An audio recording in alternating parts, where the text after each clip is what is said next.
The shepherd's psalm, as it's sometimes called, Psalm 23, attributed to David, maybe for no other reason than we think of David as a shepherd singing songs in the field before he was king. We cannot also forget that for the Jewish people, shepherds were kings, and kings were shepherds. The archetype, of course, for the people of Israel of what a good king would be, of what a good shepherd would be, was God, was the Lord. And when the psalmist starts what is a three-movement song, it starts singing about God, then it sings to God, and then it sings of the consequence of life with God. And so the psalmist begins, "The Lord is my shepherd, therefore I will not find myself without the resources I need. I shall not want. In God's shepherding, I will find what I need." And the psalmist moves on in those things. God makes me to lie down in green pastures. God leads me beside still waters. God restores my soul. And we hear all that, and it's beautiful poetry. I want to back up from it a little bit, however, because I think the sense that we get when we read the psalm is, oh, isn't that all good news to us? We've been yearning for some green pastures. We've been yearning for some still waters. But the framing of the psalm is a little different there. If you look in your words, if you're so inclined, it says, God makes me lie down in green pastures. Not God affords me the ability, or God invites the possibility, but God makes me lie down in green pastures. In fact, almost 20 years ago now, when I was working as a hospital chaplain, I came to find a new appreciation of that. Because what I came to realize is that for many of the people who end up in the hospital, it is the green pastures God made them lie down in when we would not rest of our own accord. Sometimes God makes us lie down in hospital beds, which is teased out further when you get to that, He restores my soul, because it's possible, and I've heard one Old Testament theologian renders that He brings me back from the dead, almost like charging our heart to get it beating again. Because so often we don't ever rest. We don't ever stop keeping up with the Joneses or the Jameses. I can't ever figure out who it is we're trying to keep up with, but we're trying to keep up with one of those guys. And we're running and we're churning and we're trying to go until God makes us lie down in green pastures. God leads us to still waters. At First Light, we took some, when we were taking prayer requests, one of the prayer requests came in for a friend who, it was framed, who is having to lie in green pastures right now, and she does not like to be idle. Does that feel familiar to any of you?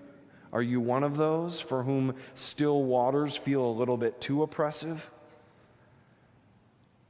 God leads us beside still waters, invites us a la Wendell Berry to lie where the wood drake swims, to float for a minute in grace. were too busy earning a good reputation to abide in the waters of grace. I had a friend, congregation member, who used to constantly come back. He struggled so hard with the idea of grace because he couldn't imagine a gift being given to him that he didn't earn. I have to earn it, otherwise it's not real. In the psalm, we're reminded that God leads us beside still waters. God restores our soul, not because we earned it, but because God gives it.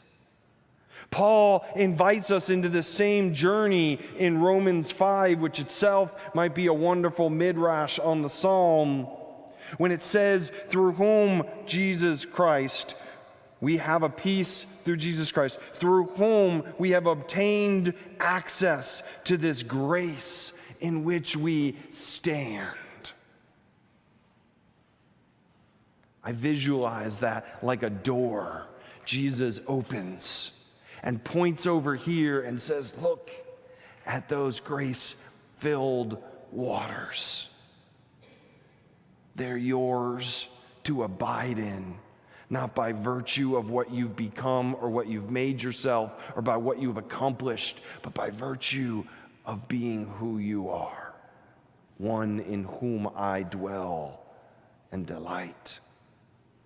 Jesus sits, I think Paul imagines, at this crux of shark-infested waters and grace-filled waters. These waters in which we imagine our life is a commodity that has to be pumped full of value to make ourselves worthy of one another, worthy of the society, worthy of accomplishment. And Jesus simply opens a door and says, don't you want to step into these waters? It's a gift I give you. And the response, Paul tells us, to that gift is to feel the peace as this never-ending anxiety of, have I done enough? Am I good enough? Have I achieved enough? Falls down off us. And we get to just lean back and float for a minute in God's love.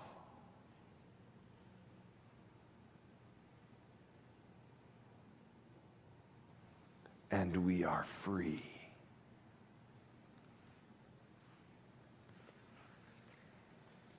God makes us lie down in green pastures, leads us into still waters, and brings us back to life from the brink.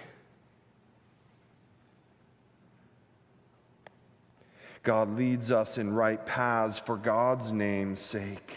Even though I should walk through the darkest valley, or in our favorite King James Version language, through the valley of the shadow of death, I will not fear. For you, the psalmist now addressing God directly, you are with me. Your rod and staff that have prodded me and pulled me and pushed me into those still waters I was avoiding, they also protect me and they guide me.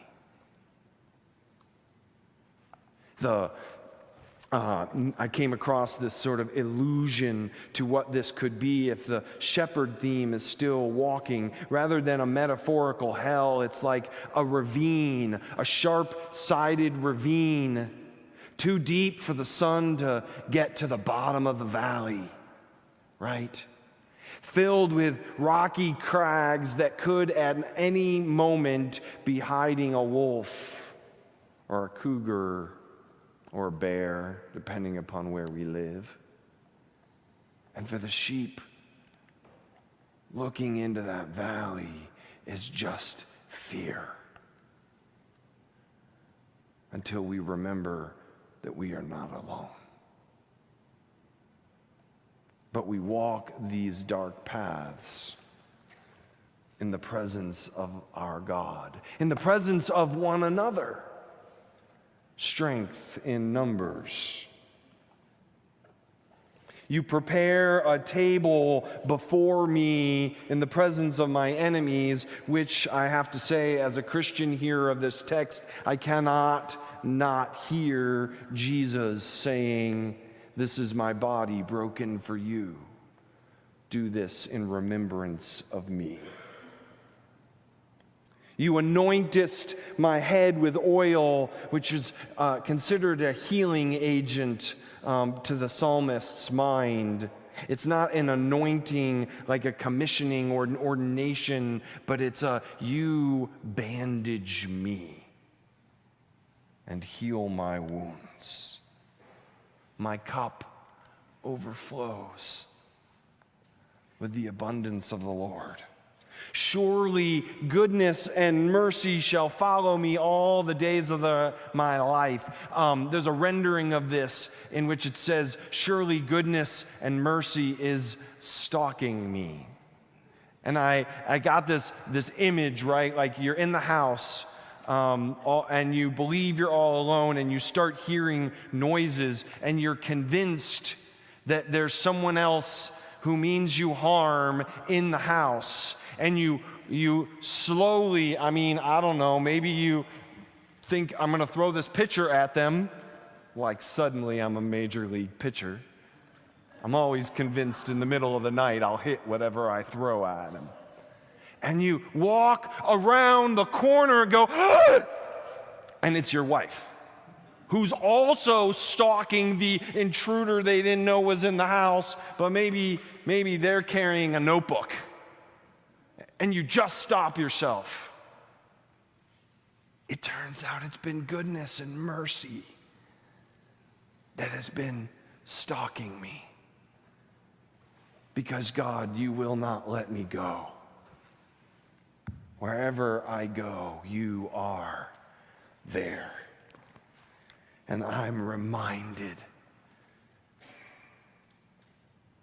that even in the dark ravines, even in the midst of the rat race of shark-infested water, even when I feel the cling of death, I will dwell in the house of the Lord, the Good Shepherd, and I'm in good hands.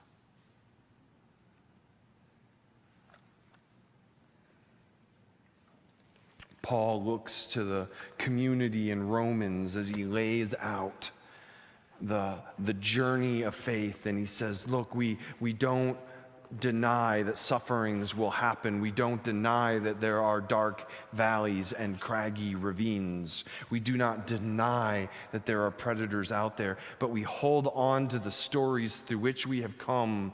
We find our way out by going through, because we will do that together, and we are in good hands. And the endurance of that, the character and the hope of that will not disappoint us. Open the door. See the grace God has given to you, and dive in head first. Let loose the need to see yourself as a commodity to be bought and sold. And remember, you are my beloved, in whom I am well pleased. It is good.